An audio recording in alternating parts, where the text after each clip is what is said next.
우리 옆에 분들하고 이렇게 인사했으면 좋겠습니다. 이 시간 예배에 집중합시다. 한번 인사하시죠. 얼마나 피곤하세요? 또 한 주간 어렵게 사셨고 오늘 왜 이렇게 더운 거예요? 그죠? 네, 참 힘들게 살아오셨고 또 더운 무더위에 지칠 수 있는데 최선을 다해서 우리 교회가 시원하게 또 예배 환경을 어떻게 해서든지 여러분들이 잘 드릴 수 있는 그런 구조로 늘 개선해 가려고 노력하고 있습니다. 오늘 이 시간 이 예배에 저와 여러분 말씀에 집중하고 기도에 집중해서 저와 여러분이 오늘도 하나님의 은혜 가운데 충만한 시간 되길 간절히 소망합니다. 자, 오늘 말씀은 전도서의 맨 마지막 부분인데 제가 이 말씀을 여러 차례 드렸던 말씀이기도 하고 오늘 학생들하고 같이 나눴던 말씀이기도 하며 이 밤에 저와 여러분 함께 나누는 그런 말씀이 되었으면 좋겠는데요. 전도서 12장 1절의 말씀입니다. 제목은 청년의 때, 이 말씀을 그대로 인용해서 제목을 정했는데 아니 청년은 저 밑에 가 있어야 되는 거 아닌가 거라고 여겨질지 모르지만 과연 우리 성경에서 청년이 어떤 의미이고 개념인가? 1절 말씀 한번 같이 읽어보겠습니다. 시작. 너는 청년의 때에 너의 창조주를 기억하라. 곧 곤고한 날이 이르기 전에 나는 아무 낙이 없다고 할 해들이 가깝기 전에. 자, 여기 보니까 청년의 때래요. 청년의 때. 청년. 우리 성경에는 청년이란 단어가 나옵니다. 그런데 언젠가도 제가 이 말씀을 여러 번 드렸지만 청년은 왜 청년이죠? 아니 청년은 나이가 어리니까 청년이죠. 그건 당연한 얘기죠. 그건 생물학적으로 그렇습니다만은 성경적인 의미에서 청년이라는 것은 그런 의미가 아닙니다. 여러분, 청년이라는 것은 유대인들의 한 특별한 인식과 과정 속에서 파생한 단어입니다. 즉 원래는 군대 용어예요. 어떤 용어였냐면 전쟁에 나갈 만한 사람들을 징집한다라는 그런 의미에서 나라의 전쟁을 위해 목적과 사명을 위해 부름받고 택함받은 존재, 이게 청년이었어요. 그러면 여러분 원래 성경에는 청년이라는 것은 20세 이상으로 전쟁에 나갈 만한 자인데 그럼 19살은 나가면 돼요, 안 돼요? 예? 18살은 그런 개념이 아닙니다. 그러니까 딱 규정할 수 있는 그런 개념이 아니라 이것은 전쟁에 나갈 만한 사람들, 그런 사람들은 다 청년으로 징집이 됐고 그런 목적으로 청년이라고 불러서 그들이 전쟁에 나갔던 거예요. 그래서 그 용어가 거기에서 시작을 해서 이 청년이란 단어가 어떤 의미로 성경에 들어오게 됐냐면 어떤 목적과 사명을 위해 부름을 받고 택함받은 모든 사람들을 청년이라고 부릅니다. 그러면 저와 여러분은 그리스도인들이잖아요. 성도라고 하잖아요. 그리스도인은 뭐고 성도는 뭡니까? 그리스도인은 예수를 믿는 사람이고 성도는 거룩한 무리죠. 그러면 예수를 믿는 사람과 성도로 부르셨을 때는 그 부르심에 합당한 목적이 있습니까? 없습니까? 예수 잘 믿어라. 그리고 이 땅에 빛과 소금의 역할을 하며 예수님의 삶, 너희가 너희의 착한 행실을 보고 라고 말씀하고 있는 것처럼 우리가 예수님의 사람으로서 살아내야 될 삶의 과제가 있는 거죠. 마찬가지로 성도로 부르셨을 때는 거룩하게 살아야 되고 거룩함이 우리들의 삶 속에 일상이 되어야 된다는 과제가 주어진 거죠. 그 목적에 합당하게 우리를 부르신 거죠. 그렇다면 저와 여러분은 청년입니까? 청년이 아닙니까? 청년이죠. 무슨 목적? 예수 그리스도를 믿는, 또 그러한 목적대로 살아야 될 사명, 그리고 거룩한 무리로서 우리를 부르신 하나님의 목적이 있다는 거죠. 교회라는 이 공동체를 통해서 하나님의 뜻을 이뤄가고 이 교회, 그러니까 여러분 교회라는 곳은 신앙생활만 하는 곳이 아닙니다. 어떤 분들은 교회 다니는 걸 예배 드리는 걸로 다 퉁치는, 죄송해요, 그런 분들이 종종 있는데 그렇지 않습니다. 예배는 신앙생활의 한 부분일 뿐입니다. 우리는 선교도 해야 되고요, 구제도 해야 되고요, 봉사도 해야 되고요, 헌신도 해야 되고요, 예배도 드려야 되고요, 기도에도 참석해야 되고요, 직분도 받아야 되고요, 당회도 출석, 그걸 다 하셔야 됩니다. 아니 그거야 뭐 목사님이나 알아서 하시는, 아닙니다. 여러분들이 그런 목적대로 저와 여러분들을 부르셨고 저와 여러분들을 그렇게 사용하시기 위해서 부르셨다는 거예요. 거기에 여러분들이 아멘으로 화답하면 여러분들은 청년인 거예요. 그런데 교회를 다님에도 불구하고 자기가 원하는 것, 자기가 하고 싶은 대로만 하는 목적대로 살아가지 않으면 죄송하지만 그분들은 청년이라고 부를 수 없습니다. 생물학적으로 나이로 청년이 아니에요. 뭔가 하나님의 합당하신 목적과 사명을 깨달아, 아하, 나를 하나님께서 부르셨구나, 오늘 나를 기도하는 자리 가운데로 부르셨구나, 예배하는 자리로 부르셨구나, 헌신하라고 부르셨구나, 오늘도 주의 일을 감당하라고 부르셨구나. 그 부르심에 아멘하며 합당하며 화답하며 하나님 앞에 나아가는 그 모든 이들은 청년이라는 거예요. 나이가 어려서 청년이 아니라 하나님의 목적과 사명대로 쓰임받으면 언제든지 우리는 청년이라는 겁니다. 그 청년의 때 너희는 누구를 기억하라고요? 창조주를 기억하라. 그 주님만 바라보면서 그 주님을 기억할 것을 이 전도서 기자는 권면하고 있고, 오고 오는 모든 후손들에게, 신앙의 후손들에게 이 말씀을 저희들에게 전달해주고 있는 것입니다. 특별히 오늘 이 밤에도 저와 여러분이 조금 이런 기도의 제목을 먼저 기도했으면 좋겠어요. 어떤 기도의 제목이냐면 아까 우리가 앞에 부른 찬양처럼 하나님의 부르심, 하나님의 부르심. 과연 하나님이 나를 무엇으로 부르셨을까? 오늘 목사님이 청년, 자꾸 청년 얘기하는데 나는 나이도 좀 많이 된 것 같고 내가 청년으로 불려지기에는 아직 조금 그런 것 같은데 아닙니다. 여러분들이 하나님께서 나를 왜 이 자리에 부르셨는지, 나를 통해서 무슨 일을 하길 원하시는지, 또 우리 교회를 위해서 하나님이 어떤 계획을 꿈꾸고 있는지를 발견하고 그 일을 이루어가면 여전히 우리 교회는 청년의 교회고 여전히 저와 여러분은 청년의 삶을 살아가는 사람인 줄 믿사오니 오늘도 그 기도를 하나님 앞에 올려드렸으면 좋겠습니다. 그래서 여러분들이 목적대로 쓰임을 받아야 되잖아요. 그래서 하나님 나를 왜 부르셨습니까? 나를 왜 목사로, 권사로, 장로로, 집사로 부르셨고 오늘 이 자리에 기도하는 자리에 왜 부르셨는지를 한번 여러분들이 한번 주님 앞에 기도하고 묵상하고 여러분들이 주님의 부르심과 택함 받음에 눈이 떠질 수 있는 이 시간이 되길 간절히 소망합니다. 자, 그러면서 이 전도서 기자는 2절부터 조금 너무 이상한 말씀을 하고 있어요. 자, 2절 말씀을 한번 같이 읽겠습니다. 시작. 해와 빛과 달과 별들이 어둡기 전에 비 뒤에 구름이 다시 일어나기 전에 그리하라. 자, 이 말씀은 그냥 제가 딱 말씀을 드릴게요. 이거를 그대로 풀어서 해석하기는 너무나 어렵고요. 이것을 의역해서 말씀을 딱 드리면 자, 2절부터 8절까지 7절까지 말씀이 하나에 쭉 연결이 되는데요. 인간의 노화, 죄송해요. 이런 말씀 표현을 써서 이건 이제 나오는 주석에 나오는 거니까요. 인간의 노화, 즉 인간의 늙음에 대해서 이야기합니다.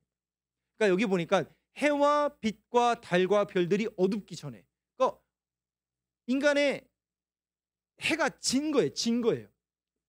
노화된, 늙어진 거예요. 그 늙어진 것을 이야기하면서 어떻게 표현하고 있냐면 이게 문학적으로 표현했기 때문에 여러분들이 이해가 안 되실 수 있는데 제가 뭐라고요? 인간의 노화, 늙음에 대해서 이야기한다고 말씀드렸어요. 그럼 그 인간의 늙음에 대해서 여러분들이 선 이해를 가지시고 3절 말씀을 한번 보시죠. 한번 인간의 늙음이라고 말씀을 드렸습니다.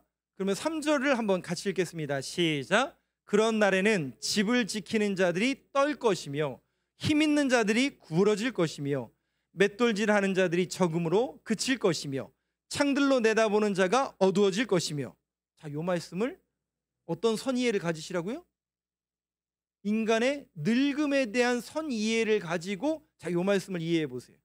그런 날에는 집을 지키는 자들이 떨 것이며. 여러분 이게 무슨 뜻일까요? 선이해를 가지시라니까요. 인간의 늙음에 대해서 이야기하고 있는데 집을 지키는 자들이 떨 것이며 이렇게 됐어요. 우리가 이제 연세가 이렇게 들어가면 결국 우리는 은퇴를 하게 되고 정년을 하게 되고 어디를 지켜요 이제? 그거예요, 그거. 네. 진짜 그 표현. 그러니까 제가 그냥 여러분들에게 우습게 얘기하는 게 아니라 모든 주석을 보시고 쉬운 성경 한번 여러분 보세요. 우리말 성경. 정확히 그 얘기예요. 뭐 한다고요 이제? 결국 이제 집에만 있는 거죠. 집을 지키는 자들이 떨 것이며, 그 다음에 뭐예요? 힘 있던 분들이 어떻게 돼요?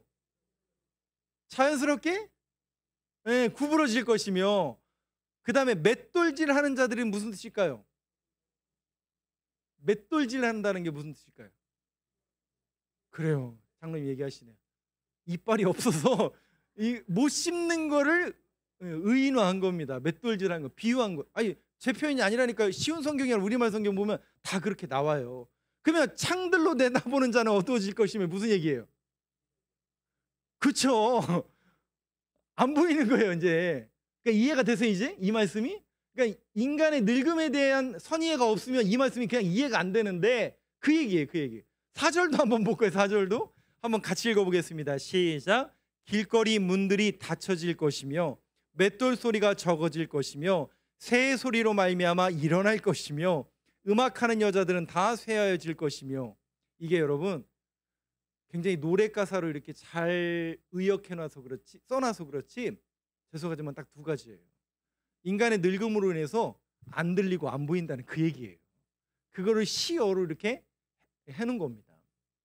그러면 여러분, 이 전도서 기자가 갑자기 왜 인간의 늙음에 대해서 이야기하는가? 결국 우리는 인간의 한계를, 유한함을 늘 인정하고 인간의 한계를 생각하라 그러면서 이 결론과 내용을 어디로 이끌어가는지 한번 보세요. 그러니까 2절부터 7절까지 6절까지 쭉 그 내용을 인간의 늙음에 대해서 이야기하다가 7절 말씀 한번 보여주시죠. 넘겨주시죠. 자, 7절 말씀 같이 읽겠습니다. 시작. 흙은 여전히 땅으로 돌아가고 영은 그것을 주신 누구에게로 돌아간다고요? 뭐가요? 영은 하나님께로 돌아가긴. 하나님께 돌아간다라는 사실을 늘 기억하라는 거죠. 누가요? 우리는 하나님께로 돌아가는 겁니다. 하나님께 죽으러 가는 게 아닙니다. 하나님께 다시 돌아가는 겁니다. 그런데 요한복음에 보면 이 죽음에 대한 문제를 어떻게 이야기하고 있냐면 요한복음 5장 말씀 한번 띄워주시겠어요?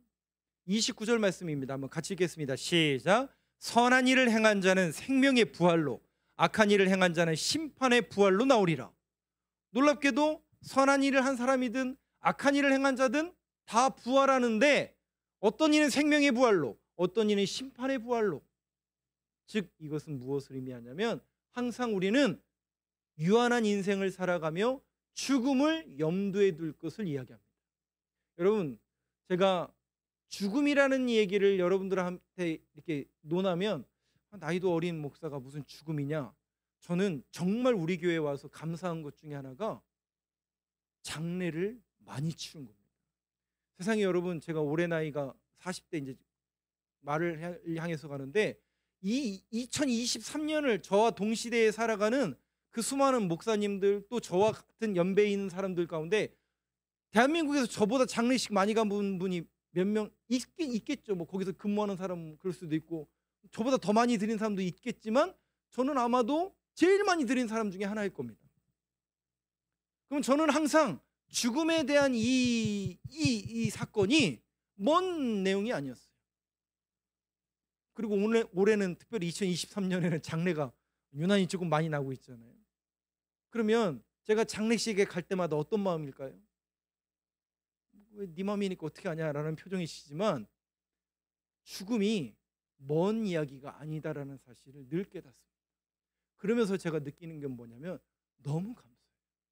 그냥 살아있는 것 자체가 감사해요. 어떤 이에게는 살아있는 것 자체가 감사해요.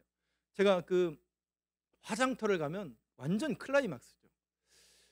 근데 너무 지금 생각만 해도 이렇게 말문이 딱 막히는 게 뭐냐면, 여러분 이제 그 화장터 가보시면 아시잖아요. 이렇게 순서대로 이렇게 돼 있잖아요. 운구차가 이렇게 쓰잖아요. 근데 어떤 때는 이렇게 보면요, 관이 너무 작아요. 이만한 관이. 그러면 제가 거기 있는 모든 사람이, 저 끝에서 담배 피던 사람들도 완전 숙연해지죠. 완전 분위기가 싹 숙연해지죠. 이만한 관이. 사진도 없어요. 그러면 그걸 보면서 제가 말문이 막힌다고 했잖아요. 여러분들도 생각만 해도 그러시잖아요. 죽음에 대한 문제가, 근데 생각해 보면요, 이 사실을 깨닫고 살아가는 게 은혜예요. 그러니까 아하, 나에게 주어진 이 한날, 나에게 준 생명, 이것이 정말 소중한 것을 늘 깨달으니 제가 은혜를 받을까요, 안 받을까요? 거기서 뭐 엄청난 감동이 있고 엄청난 설교를 들어야 되고 찬양을 잘 불러야 되고, 그게 중요하지 않습니다. 죽음 앞에 모두가 동등해지더라고요. 죽음 앞에 다시 한번 내 생명을 생각해 보게 되더라고요. 그러면서 자연스럽게 그러면 나는 어떻게 살아야 될 것인가에 대한 결론이 나더라고요. 그저 주어진 하루 최선을 다하며 감사하며 살아야지.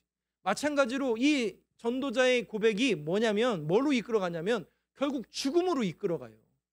그러면서 누구에게 쓴다는 거예요? 하나님 앞에 우리가 설 때가 있다라는 거예요. 마지막 고린도 후서 한번 보여주시죠. 5장 10절 말씀 한번 같이 읽겠습니다. 시작. 이는 우리가 다 반드시 그리스도의 심판대 앞에 나타나게 되어 각각 선악간에 그 몸으로 행한 것을 따라 받으려 함이라. 반드시 우리는 하나님 앞에 선다라는 거예요. 어떡하죠? 하나님 앞에 섰을 때 여러분들은 괜찮다니까요. 왜? 핑계를 대시면 돼요. 무슨 핑계 대시면 되는 줄 아세요? 제가 하나 가르쳐드려요. 사모님 얘기 되나요? 저분하고는 이제 저하고는 많은 얘기하는 거예요. 여러분들은 괜찮다니까요. 여러분들은 핑계 대면 돼요. 무슨 핑계 대면 되냐면, 너 뭐 하다 왔니? 라고 하면 목사님이 시키는 것만 하고 왔는데요, 이러면 돼요. 목사님 핑계 대면 돼요. 그럼 저는요? 그럼 저는 어떻게 해요? 저는 누구 핑계 대요? 저는. 그래서 여기 한 분밖에 없네, 오늘. 저 밑에 계셔. 그래서 목회자가 중요한 겁니다. 우리 목회자가 이렇게 중요한 거예요. 그 사명이 우리에게 있는 거예요. 핑계를 못 대요, 목사들은. 왜? 핑계가 없어요. 제가 여러분들을 똑바로 가르치지 못하고, 제가 여러분들에게 온전한 말씀을 못 가르치고, 또 헌신과 선교와 주의 일을 감당을 하는 것을 못 가르치면 직무유기예요. 목사는. 목사는 직무유기라고요. 송 목사님 들어야 돼요. 이게 우리의 사명이고, 그래서 이 부분은 너무나 중요한 부분입니다. 그러니 여러분, 제가 잠을 제대로 잘 자지만 피곤해서 잘 자지만 항상 그 생각이 들 때마다 목사로서 내가 잘하고 있는가? 그 잘한다라는 의미가 뭐냐면, 우리 성도님들이 하나님 앞에 갔을 때 하나님 앞에 심판대 앞에 설 건데 어떻게 신앙생활 하다 왔냐? 너 신앙생활하면서 뭐 하다 왔냐? 라는 그 질문 앞에 최 목사님하고 신앙생활 했는데 이렇게 하라는데요? 라고 핑계를 댄다면 누구 잘못이에요? 여러분 잘못이 아닙니다. 제 잘못이에요. 모든 게 다 제 잘못이에요. 그 사실을 제가 알고 있기 때문에 이 앞에 선다라는 게 늘 두렵고, 여러분들이 그런 심판대 앞에 설 거라는 그 생각만 하면 잠이 그래도 잘 오긴 오더라고요. 여러분, 그래서 저를 위해서 그렇게 기도해 주세요.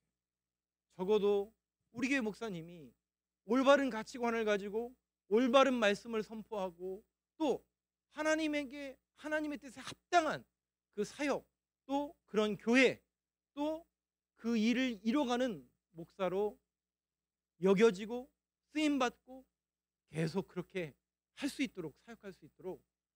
다른 거 기도하지 마세요, 여러분. 우리 목사님이 능력 있는 목사, 엄청 잘하는 목사, 그런 분, 그것도 중요하지만 그건 우선순위가 아닙니다, 여러분.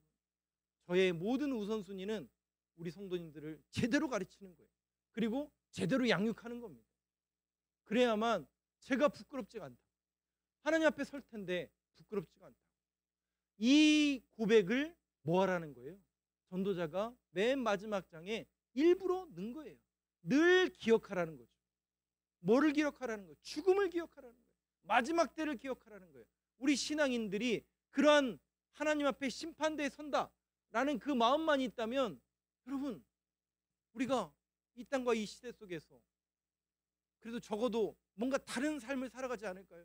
제가 오늘도 권영훈 장로님을 뵀지만 권영훈 장로님한테 너무 많은 은혜를 받아요. 이분이 이 얘기를 저한테 하신 거예요. 지금 제가 여러분들한테 드린 말씀을 권영훈 장로님이 저한테 들려주신 거예요.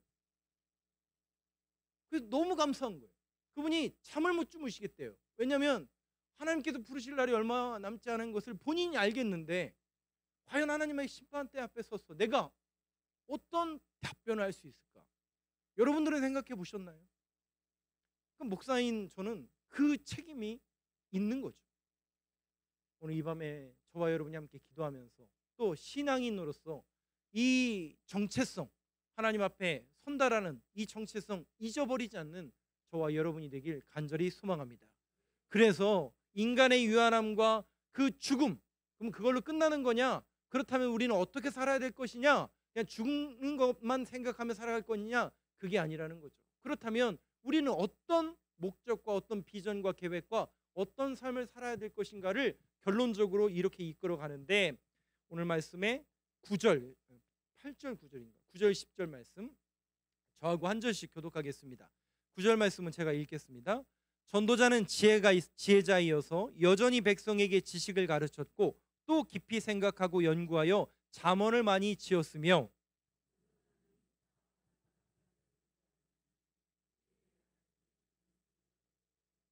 네, 이 전도자는 결국 어떻게 결론을 이끌어가냐면 우리의 인간의 유한함, 인간의 죽음, 하나님 앞에 심판대 설 것을 늘 기억하면서, 그거 잊지 말고 늘 기억하면서 어떻게 살아야 될 것인가? 전도자로서 삶을 살아낼 것을 권고하고 있습니다. 오늘이라는 시간이 중요한 거예요. 그래서 우리에게 주어진 이 시간이 중요한 겁니다. 오늘 이 선택, 오늘 이 시간을 선택하고 오늘 이 자리를 선택하고 오늘 내가 어떤 선택을 하는지가 가장 중요한 겁니다. 그래서 그 시간을 주어진 그 날을 정말 여러분들과 제가 최선을 다해서 살아가는 거죠. 아깝잖아요. 귀하잖아요. 이 귀한 날, 귀한 시간, 여러 가지, 어떤 이에게는 스트레스를 해소하기 위해서 술로 시간을 때울 수도 있고, 어떤 이는 게임으로 시간을 때울 수도 있고, 어떤 분은 TV로 시간을 보낼 수도 있습니다. 그것이 좋네, 그러네, 그걸 논하는 이야기가 아닙니다. 과연 우리는 지금 어떤 선택을 했냐는 거죠. 저와 여러분들의 지금 이 시간의 선택과 이 시간은 정말 저와 여러분들의 최고의 선택임을 제가 믿습니다. 저와 여러분이 그런 믿음의 고백으로 하나님, 늘 하나님의 말씀에 가까이 하고 하나님 앞에 기도하며 우리가 신앙인으로서 그 선택의 순간순간마다 하나님의 사람으로서의 선택을 할 수 있는 용기와 믿음을 늘 허락하여 주시옵소서. 저는 용기가 필요한 것 같아요, 그리스도인들. 왜냐하면 쉽지가 않아요. 특별히 사업하시는 분들, 또 공무원들도 마찬가지겠죠.